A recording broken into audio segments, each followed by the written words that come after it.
India market invest মাইন্ডসেটে আপনাদের স্বাগত। যা চ্যানেল নতুন এসেছেন তাদের করলো প্লিজ চ্যানেলটাকে সাবস্ক্রাইব করবেন, লাইক করবেন, বেল আইকনটা প্রেস করবেন, তার সাথে অল বাটনটা প্রেস করবেন, নোটিফিকেশন সঙ্গে সঙ্গে আপনাদের কাছে গিয়ে পৌঁছাবে।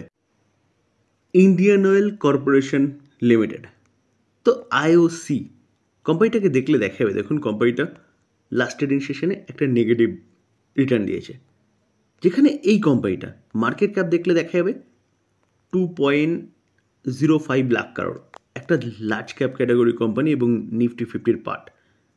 তো এই কোম্পানিটাকে নিয়ে কিন্তু একটা ভালো নিউজ পাওয়া যাচ্ছে। তো চলুন অ্যাট ফার্স্ট দেখে নিই যে কোম্পানিটার নিউজ কী পাওয়া যাচ্ছে। IOC limited target $1 trillion revenue, কত 2047-এর মধ্যে। ভাবতে পারছেন একটা পিএসইউ কোম্পানি, যেই কোম্পানিটা টার্গেট করছে কি 2047-এর মধ্যে 1 ট্রিলিয়ন রেভিনিউ আর্ন করবে। তো চলুন আরেকটু ডিটেলসটা বোঝার চেষ্টা করি, তাহলে জিনিসটা আরও ভালো বুঝতে পারবো যে কোম্পানি কী করতে চলেছে। দেখুন, টু এন্টার ডাটা সেন্টার, তার পাশাপাশি নিউক্লিয়ার পাওয়ার, ব্যাটারি এবং মাইনিং সেক্টর। তো কোম্পানি কিন্তু মিশন করে রেখেছে যে কোম্পানি এই সেক্টরগুলোতে এন্ট্রি করতে চলেছে এবং কোম্পানি ইনভেস্টমেন্ট করবে, সেখান থেকে কোম্পানির রেভিনিউ 1 ট্রিলিয়নে গিয়ে পৌঁছবে 2047-এর মধ্যে। যেখানে এই আর্টিকেল দেখলে দেখাবে ইন্ডিয়ান অয়েল কর্পোরেশন লিমিটেড, এই কোম্পানিটা কিন্তু তার বিজনেসটাকে ডাইভার্সিফাইডের কথা বলছে এবং যেটা বললাম যে data centre, nuclear power generation, shipping, critical mineral mining and battery ম্যানুফ্যাকচারিংয়ের দিকে জোর দিতে চলেছে কোম্পানি। এবং তার পাশাপাশি কোম্পানির যে রিফাইনারি, ফিউল রিফাইনারি যে বিজনেস, সেটা তো কোম্পানি করবে এবং টার্গেটিং রেখেছে কত 100 million metric ton per annum. তারা কিন্তু তাদের পেট্রোকেমিক্যাল বা রিফাইনারির কাজ করবে। টার্গেট কত দিয়েছে, যে পেট্রোকেমিক্যাল ক্যাপাসিটি বা রিফাইনারি যাই বলুন না কেন, যে 100 মিলিয়নের যে কথা বলছে না, সেটা কিন্তু FY28-এর মধ্যে।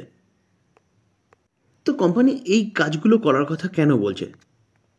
করার কথা বলছে এর জন্যে যে গভর্নমেন্ট যে জিরো কার্বন যে পলিসি নিয়েছে না, সেই পলিসির জন্য কিন্তু কোম্পানি তার বিজনেসটাকে আস্তে আস্তে ডাইভার্সিফাইড করছে এবং মেজর কিছু চেঞ্জেস করতে চলেছে 2047-এর মধ্যে।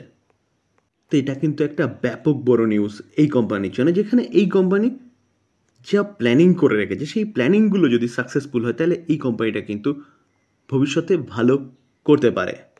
তবে স্যার ডিসক্লেমার দিয়ে রাখি, স্যার কোনো বাই রেকমেন্ডেশন নয়। কোম্পানি সম্বন্ধে নিউজ পাওয়া যাচ্ছে, সেটা আপনাদের সামনে তুলে ধরার চেষ্টা করলাম, টোটালটাই লার্নিং পারপাস।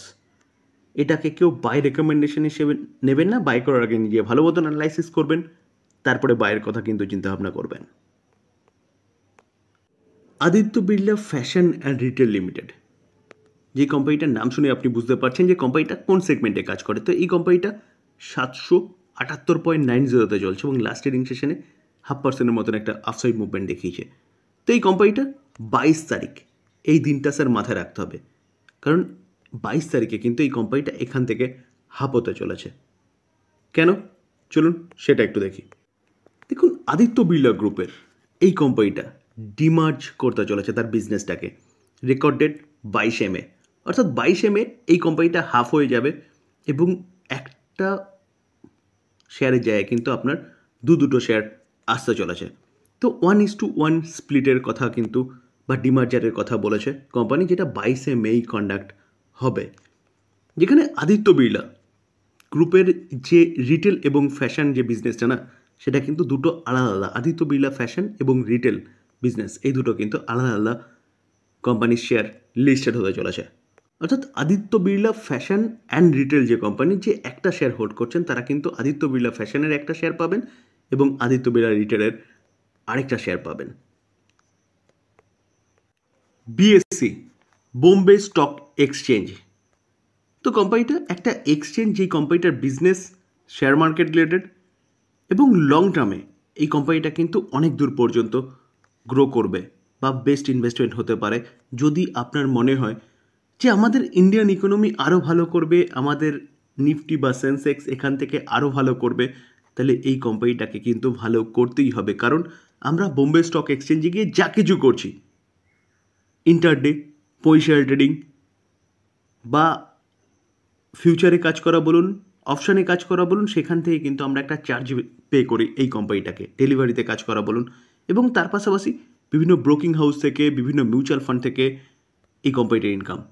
তো সেন্সেক্স নিফটি যত বাড়বে তত এই কোম্পানিটার ইনকাম বাড়বে, কারণ তত বিএসসিতে বা বোম্বে স্টক এক্সচেঞ্জে কী হবে, ট্রেড হবে।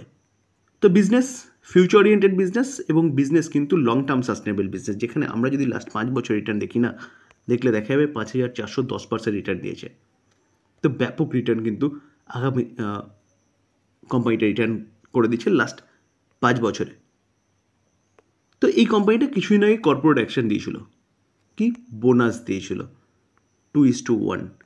যার কাছে একটা শেয়ার আছে সে কিন্তু 2টো শেয়ার পেতে চলেছে, অর্থাৎ টোটাল যার কাছে একটা শেয়ার ছিল সে তার 3টে শেয়ার হতে চলেছে, যেহেতু 2:1 অনুযায়ী বোনাস দিয়েছে। তো তার রেকর্ড ডেট কোম্পানি ডিক্লেয়ার করেছে, এবং রেকর্ড ডেট কিন্তু নেক্সট উইকেই। দেখুন স্যার, এই আর্টিকেল দেখলে দেখা যাবে যে 2:1 বোনাস দিয়েছিল কে, বিএসসি, যার রেকর্ড ডেট 23শে মে, অর্থাৎ ফ্রাইডেতে কিন্তু এই কোম্পানিটা অর্থাৎ বিএসসি কী করতে চলেছে, এখন যে প্রাইস আছে সেই প্রাইসের থেকে ভাগ 3 করলে যেই প্রাইস পাওয়া যাবে সেই প্রাইসে কিন্তু কোম্পানিটা আসতে চলেছে। 7285 ভাগ 3 করলে যে প্রাইস হবে সেই প্রাইসে কোম্পানিটা কিন্তু আসতে চলেছে, অর্থাৎ 33.3% নিয়ে আসতে চলেছে। তো অনেকটা কিন্তু প্রাইস কমে যাবে এই কোম্পানিটার। অবভিয়াসলি যারা হোল্ড করছেন তারা কিছুদিন পরে তাদের ডিমেট অ্যাকাউন্টে তার শেয়ারগুলো ক্রেডিট হবে, এবং যারা চিন্তাভাবনা করছেন যে এত প্রাইস এবং কোম্পানিটা নিচে আসলে বাই করব, তাদের জন্য কিন্তু একটা ভালো অপরচুনিটি আসতে চলেছে। আর মার্কেটে প্রায় 6-7 মাসের ডাউনসাইড মুভমেন্টের পরে কিন্তু একটা ভালো বুল রান আগামী দিনে আসতে চলেছে, যেখানে মাল্টিপল কারণ রয়েছে। যে ডোনাল্ড ট্রাম্পের ট্যারিফ যুদ্ধ সেটা প্রায় শেষ, তার পাশাপাশি আমাদের যে ইকোনমিতে একটা স্লোডাউন চলছিল, সেই স্লোডাউনের জন্য গভর্নমেন্ট কী করেছে, ক্যাপিটাল বুস্ট করেছে, অর্থাৎ লিকুইডিটি বুস্ট করেছে, যার ফলস্বরূপ মার্কেট কিন্তু এখন ভালো মুভমেন্ট শুরু করেছে, এবং ফরেন ইনস্টিটিউশন ইনভেস্টাররাও আবারও আমাদের ভারতে আসতে চলেছে। তার পাশাপাশি অলরেডি 2বার রেট কাট করেছে, এবং শোনা যাচ্ছে যে আরবিআই 0.75% রেট কাট কিন্তু আবারও করতে পারে, অর্থাৎ 3 টাইম রেট কাটের এক্সপেকটেশন আছে, যেখানে ইনফ্লেশনও কন্ট্রোলে চলে আসছে। তো এতগুলো ফ্যাক্টর কাজ করছে, যেখানে আমরা Q4-এর রেজাল্টও কিন্তু দেখেছিলাম যথেষ্ট ভালো করেছে এই কোম্পানি, বা ওভারঅল সব কোম্পানি Q2 এবং Q3 রেজাল্টের তুলনায়। কেন? কারণ আরবিআই এবং গভর্নমেন্টের চেষ্টায় ভারতের মার্কেটে ব্যাপক পরিমাণে লিকুইডিটি বুস্ট করা হচ্ছে এবং রেট কাট হচ্ছে। আলটিমেটলি ইকোনমি ভালো রান করছে। তো ইকোনমি যদি ভালো রান করে তাহলে কিন্তু নিফটি সেন্সেক্স ভালো করবে, এবং নিফটি সেন্সেক্স যদি ভালো করে তাহলে এই এক্সচেঞ্জ, যেটা আমাদের দুটোই এক্সচেঞ্জ রয়েছে, একটা এনএসসি একটা বিএসসি, এনএসসি লিস্টেড হয়নি, বিএসসি লিস্টেড আছে, এবং বিএসসি কিন্তু আরও ভালো করতে পারে। তো এই জায়গায় দাঁড়িয়ে কিন্তু এই কোম্পানিটা 3 ভাগের 1 ভাগে আসতে চলেছে। তো সেই জায়গায় দাঁড়িয়ে স্যার আপনি চিন্তাভাবনা করতে পারেন। তবে ডিসক্লেমার দিয়ে রাখি, এই ভিডিওতে যেসব কোম্পানিগুলো নিয়ে আলোচনা করলাম সেই সবকটা কোম্পানির সম্বন্ধে নিউজ পাওয়া যাচ্ছে বলে সেটা আপনাদের সামনে তুলে ধরার চেষ্টা করলাম। বাই করবেন কি করবেন না নিজের ইচ্ছায়, বা নিজে ভালো মতন স্টাডি করে তারপরে, এটাকে কেউ বাই রেকমেন্ডেশন হিসেবে নেবেন না। বাই করার আগে নিজে তো স্টাডি করবেন, তার পাশাপাশি আপনি আপনার ফাইন্যান্সিয়াল অ্যাডভাইজারের সাথে কথা বলে নিয়ে নিজের রিস্ক বুঝে তারপরে ইনভেস্টমেন্ট করবেন। থ্যাংক ইউ, ভালো থাকবেন।